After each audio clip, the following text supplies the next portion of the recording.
Hello दोस्तों, नमस्कार।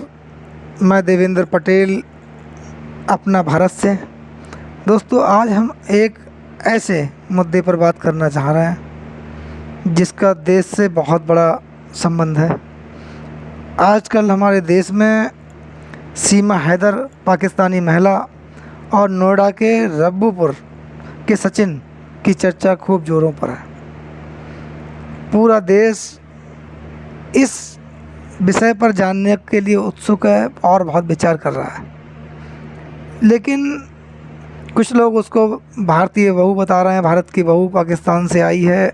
कोई लोग कह रहे हैं प्यार की खातिर, कोई लोग कह रहे हैं मोहब्बत की खातिर। कुछ लोग, सब लोग अपनी अपनी अलग अलग राय दे रहे हैं। सीमा हैदर नाम की महिला अपने तथाकथित पति सचिन के साथ नोएडा के रब्बूपुर में रह रही है, जो कि अवैध रूप से भारत के अंदर दाखिल हुई है और अपने बच्चों के साथ।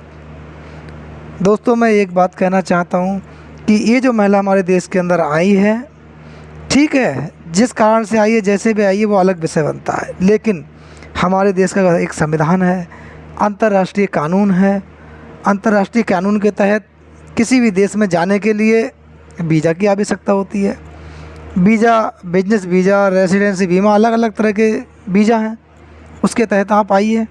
लेकिन अगर देखा जाए, मीडिया के माध्यम से हमने सुना है कि सचिन अपने देश की फ़ोटो वीडियोज़ जो है सीमा हैदर के पास भेजा करता था और उसे अपने देश के बारे में बताता था। एक विचार करने की बात है, अगर बाई चांस ये महिला एक जासूस निकली और ये अपने मकसद कामयाब हुई हमारे देश में आने में, तो एक बात मानकर चलिए कि सचिन ने देश के साथ गलत नहीं किया है। और हो सकता है सचिन ने हमारे देश की सुरक्षा से जुड़ा हुआ कोई दस्तावेज या उन जगहों के बारे में सीमा हैदर से के साथ फ़ोटो शेयर किया हो, उनकी वीडियो भेजी हो, तो ये हमारे देश की जांच एजेंसियों का भी फेलियर माना जा सकता है। और ये हमारे देश के अंदर नेपाल के माध्यम से आ गई, तो क्या जांच एजेंसी क्या कर रही थी? जो एक महिला इतने बच्चों के साथ हमारे देश में आ गई, एक बहुत बड़ा सवाल बनता है। दूसरी बात ये, सचिन ने अपने देश के साथ कितना बड़ा धोखा किया है। क्या ये एक बहुत बड़ा जुर्म नहीं है? अगर ये वास्तविक कोई जासूस निकली या अपने मकसद में कामयाब हुई होती, तो हमारे देश का क्या होता? दोस्तों, ये बहुत गंभीर विषय है जिस पर विशेष चर्चा होनी चाहिए, विशेष जांच होनी चाहिए। और ऐसे लोगों के बारे में आपका भी क्या सोचना है, ये भी मुझे कमेंट्स में ज़रूर बताना है।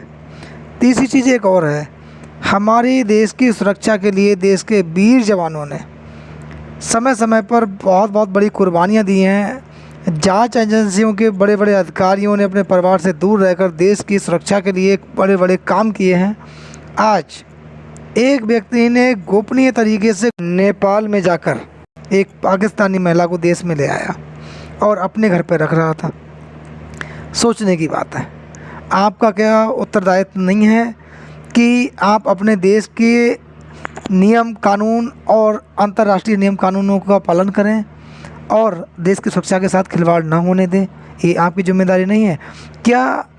इस सचिन नाम के व्यक्ति को हम मासूम तो नहीं कह सकते, जो एक विदेशी महिला को अपने देश के अंदर ले आया, जो नेपाल में रहा, जो नेपाल में उसके बाद मिलने गया था, तो मामूली इंसान तो नहीं है, ना बेवकूफ़ है और ना ही ये ऐसा कोई व्यक्ति है कि जिसे ज्ञान नहीं है। ये एक बहुत बड़ी सोच और जिसकी समझ बहुत अलग हो, जिसे अपने आप से मतलब है और देश की सुरक्षा से कोई मतलब नहीं है, तो ये भी एक बहुत बड़ा विषय है।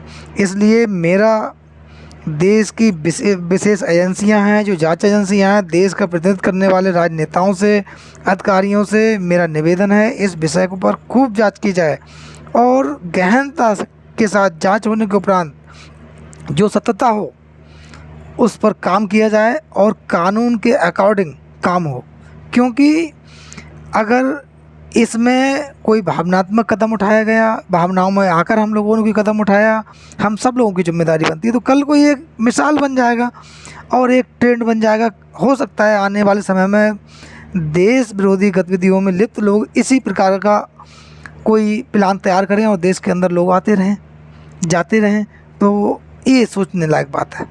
इसलिए मैं आप लोगों से एक निवेदन करता हूँ और अपनी आप लोगों से एक बात रख रहा हूँ, जिसके माध्यम से मैं आप लोगों से कह रहा हूँ कि मेरी बात को आप जन जन तक पहुँचाने का काम करें और विचार करने की कोशिश करें, सोचें समझें कि हम लोग आज भावनाओं में बहकर क्या करने जा रहे हैं। अगर सचिन ने नियमों का पालन किया होता तब बात अलग थी।